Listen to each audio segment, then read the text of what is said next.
Crash Issue 22 was released for November 1985. This cover previewed the upcoming game Zoids, based on toy robots that were popular in the UK around this time. There were 4 Crash smashes this month, so let's see what the top 10 games were. In 10th place this month, with 73%, is Fighting Warrior by Melbourne House. This is a beat-em-up game set in ancient Egypt. You have to make your way across the land, fighting antagonists to reach a temple and rescue a princess.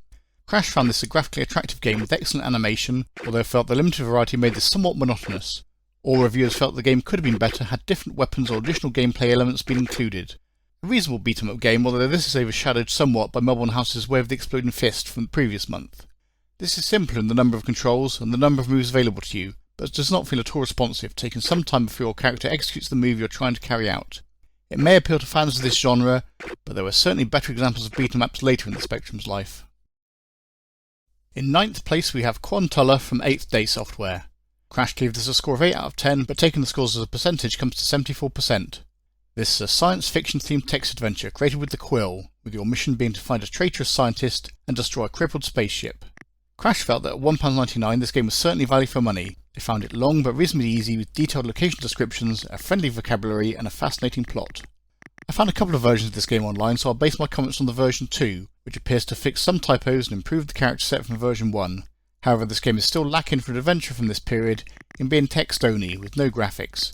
The science fiction setting had not been as overdone as the fantasy setting by this point, and the character set and general setting reminded me somewhat of Return to Eden from issue 11. The game starts with an immediate problem, that of you struggling to breathe in a fire, thankfully a problem that is very easy to solve. The descriptions in this game are atmospheric, and although this does seem very dated by today's standards, it's probably worth playing for a text adventure fan. There are 2 games in 7th place this month, both scoring 76%. The first is Impossible Mission, a conversion of a Commodore 64 game from US Gold. In this you take the role of a cracked secret agent on a mission to save the world from mad hacker Elvin Atombender. Crash was surprised by how well this game had converted from the Commodore 64, being more or less the same. Most reviewers found the graphics very good, with only minor glitches, although one was more critical, describing them as murky. The sound, unsurprisingly, was a disappointment, lacking the atmospheric effects and speech of the Commodore version. They were somewhat critical of the controls, such as having to be lined up precisely on the lifting platforms to work them. This game's got a good combination of platform action in manoeuvring around the rooms and avoiding the robots, with a bit of exploration and discovery as you make use of various terminals around the building. I like the minimap drawn at the bottom of the screen as you use the lift. The graphics are not amazing, but they work well for the game and are certainly colourful. All of the animation in the game is smooth. Some tricky jumps in places, but on the whole this is a good game and one I'd recommend trying if you haven't already. Also in 7th place, again with 76%, is Daley Thompson's Super Test from Ocean. A number of Ocean programmers worked on this, including the renowned Joffa Smith. This is a follow-up to Daley Thompson's Decathlon from issue 10, although this time with Daley competing in a variety of events, including pistol shooting, cycling and diving. Crash found this game closer to Hypersport than to Daley Thompson's Decathlon, though not half as good. They found the keyboard pounding or joystick wagging technique to be overdone, and wished Ocean had found a new control method. The graphics they rated as passable, but nothing special, and the sound reasonable. On the whole, they described it as a mediocre product, squeezing money out of the Daley Thompson brand, but one that you would love if you like this sort of thing. I found this a good bit of fun, and it's a game I owned and enjoyed playing back in the day, albeit in the 1-8K version. There are a variety of events, some like pistol shooting requiring good reaction times, others like the cycling being the more traditional joystick wagglers. Although the game doesn't quite have the polish of Hypersports, which was a Crash smash back in issue 19, I find it great fun to play whether you're a sports fan or not.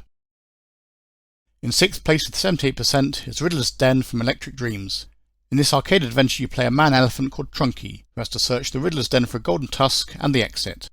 Crash didn't find this to be a completely original game idea, and not the most impressive of the genre, but certainly not the worst. Graphically they found the game above average, up to the standard of early Ultimate games, but the sound to be poorly used. They felt that the riddles were a little too obscure at times, and there wasn't much else to the game apart from the riddles. Another maze-based arcade adventure, this doesn't seem overly original, nevertheless does feel like a definitive Spectrum game. Graphics are colourful and varied, whilst designed carefully to avoid a tribute clash. The animation is smooth throughout. The arcade aspects are not too challenging, most of the antagonists being reasonably easy to avoid. A less known ZX Spectrum game, but one that I think is worth a play.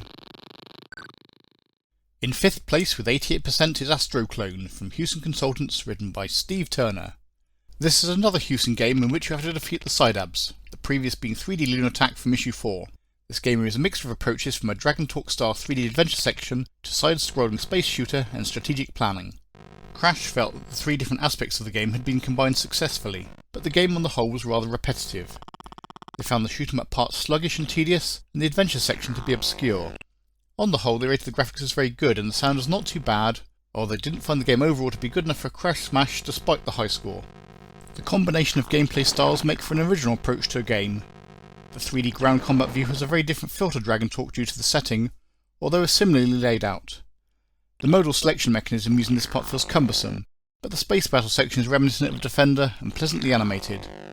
The game was somewhat confusing until I read the instructions. Still, it's reasonably enjoyable, although not one I'd consider a classic. In fourth place with 92% is Elite, released on the Spectrum by Firebird. This was a conversion of the space shooter and trading game originally released for the BBC Micro. The copy protection on this game is controversial, using the lens lock device through which you were supposed to read a code displayed on your TV screen. Crash described this as one of the most imaginative games designed to run on a home computer and found the Spectrum version superb. They liked the fast, flicker-free graphics. Although feeling that the game was slow to get into because of the trading needed at the start, on the whole it was the perfect blend of trading, shoot-'em-up and strategy, worth every penny of the £14.95 price tag. What can I say? An issue in which Elite is the fourth best game of the month must be a pretty special month for games. Held in high regard ever since its release, this is a compelling space shoot-'em-up and trading game that is second to none. The sheer scale of the thing is impressive, with a whole universe squashed into 48k of RAM, perhaps one of the first open world games. At the time the lens lock protection mechanism was annoying. Now my only criticism is the use of the Spectrum's default character set, but that's a minor thing. An undisputed classic. There are two games in joint second place this month. The first, a Crash Smash with 95%, is Fairlite, written by Bo Gainsbourg and published by The Edge. This is a 3D isometric adventure set in a castle. You play Isvar, who has to escape from the castle by finding the Book of Light. Crash found Fairlite tricky to start with due to the number of keys you have to master, but found that the ability to manipulate and pile up objects was great fun. They praised the graphics, saying that they'd never seen a game that looks as good as this. They found that the way in which the game blacks out between rooms was annoying, but nevertheless that it was playable and addictive. They gave the game 97% for graphics and rated it overall as a stunning game. Back in the day I never actually played any of Ultimate's isometric 3D games, so this may have been one of the first in this style I tried. I was impressed at the time by the style and smoothness, and it still brings back good memories today. The intro tune was superlative, it's just a shame that the rest of the game was silent. Still, up there with classics of this genre, this is a game I return to often. Also in second place, again with 95% on a Crash Smash, is Marsport from Gargoyle Games.